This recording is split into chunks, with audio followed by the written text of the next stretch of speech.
उत्तराखंड राज्य की 4 धाम यात्रा हर साल लाखों श्रद्धालु भक्तगण इसको करना चाहते हैं, लेकिन क्या आपको मालूम है कि 4 धाम यात्रा आपकी तभी सफल होती है जब उत्तराखंड में बसे आप एक और जगह की यात्रा करते हैं।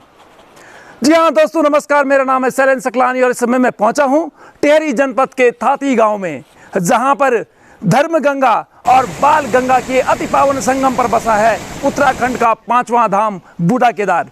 मैं इस समय बूढ़ा केदार मंदिर के प्रांगण में हूं और ऐसा कहा जाता है हिंदू सनातन धर्म में कि भगवान शंकर ने यहाँ पर वृद्ध रूप धारण किया था और वृद्ध रूप में ही पांडवों को दर्शन दिए थे, इसीलिए इसका नाम बूढ़ा केदार है। और इसीलिए कहा जाता है कि जो यात्री उत्तराखंड में 4 धाम यात्रा आते हैं उनको उसके बाद बूढ़ा केदार में भी आना चाहिए और उनको 4 धाम यात्रा के जो फल प्राप्त होते हैं इस बूढ़ा केदार के मंदिर में दर्शन करने के बाद ही होते हैं, और इसीलिए इसको उत्तराखंड का 5वां धाम कहा जाता है। और मैं यूं ही नहीं हमेशा कहता हूं कि उत्तराखंड में केवल 4 धाम नहीं है, बद्रीनाथ, केदारनाथ, गंगोत्री, यमुनोत्री, इनका अपना महत्व तो है, ये सुंदर हैं, यहाँ पे भगवान साक्षात विराजमान हैं, लेकिन इसके अलावा भी उत्तराखंड में बहुत कुछ है जिसको हम घूम सकते हैं। अगर आप यहाँ पर आना चाहते हैं तो टिहरी से लगभग 60 से 65 किलोमीटर, ऋषिकेश से 150 किलोमीटर और आप घनसाली से होते हुए इस बूढ़ा केदार के प्रांगण में पहुँच जाते हैं। तो एक तरफ इसके जहाँ ऊंचे ऊंचे देवदारों के वृक्षों से घिरा हुआ है, तो वहीं दूसरी तरफ बांज, बुरांस और चीड़ समान सरी के पेड़ यहाँ पर मौजूद हैं। ऐसा भी कहा जाता है कि जो अंदर मंदिर में शिवलिंग है वो स्वयंभू शिवलिंग है, मतलब खुद से बना हुआ, खुद से प्रकट हुआ शिवलिंग है। उसकी गहराई आज तक किसी को मालूम नहीं है। मंदिर में कोई ब्राह्मण पुजारी नहीं है? नहीं, ये ठाकुर होते हैं। अच्छा, ठाकुर पुजारी होते हैं। भाई आप देख लो, ऐसा भी यहाँ पे है।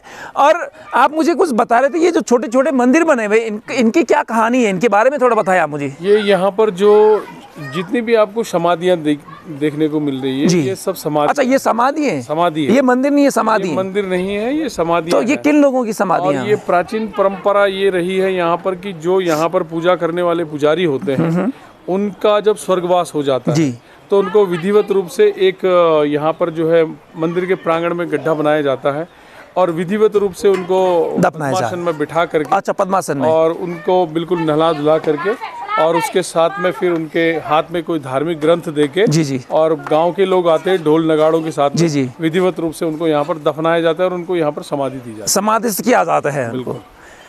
तो इनका कहना है, और आपके वंश में आपने किसी को देखा यहाँ पे? हाँ, ये 2-3 समाधियाँ मेरे सामने ही यहाँ पर, वो हमारे दादाजी। अच्छा, इनके दादाजी भी जो मंदिर में पुजारी होते थे और उनको भी यहाँ पे समाधि किया गया है। दो समाधियाँ मैंने अपने सामने देखी हुई है। तो एक चीज बताए ना मुझे, क्योंकि मंदिर तो बहुत प्राचीन है, हजारों साल पुराना है, तो यहाँ पे तो बहुत सारी समाधि होनी चाहिए। तो लेकिन मैं यहाँ पे देख रहा हूँ 10, 12, 15, 20 समाधियाँ यहाँ पर हैं। और कुछ समाधियाँ जब ये प्रांगण का, जब इसका कंस्ट्रक्शन वर्क नया हुआ था उस टाइम पे वो जो है कुछ डेमोलिश हो गई। अच्छा। और उनके कुछ पत्थर उठा के वो सामने रखे हुए हैं।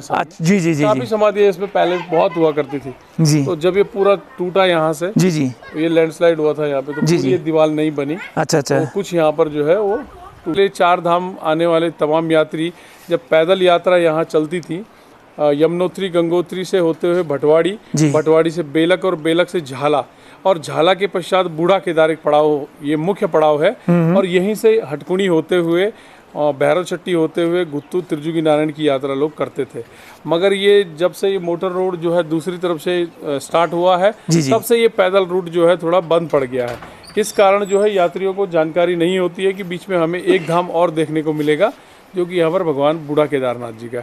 अब धीरे धीरे पर्यटन विभाग की ओर से भी काफ़ी प्रयास किया जा रहा है, जगह जगह उनको सैटेलाइट मैप के माध्यम से और टूरिज्म विभाग के माध्यम से, जगह जगह साइन बोर्ड के माध्यम से जो है लोगों को अवगत कराया जा रहा है कि आप जो है बूढ़ा केदारनाथ जी के दर्शन भी कीजिए। जी। तो लोग यहाँ पर आज की डेट में काफी संख्या बढ़ चुकी है। जी बिल्कुल। यहाँ पर बहुत मान्यता है कि बूढ़ा केदार क्षेत्र के लोग केदारनाथ नहीं जाते हैं, यहाँ के लोग। हाँ, उनका केदार यही है, उनका केदार जी बिल्कुल होना ही चाहिए।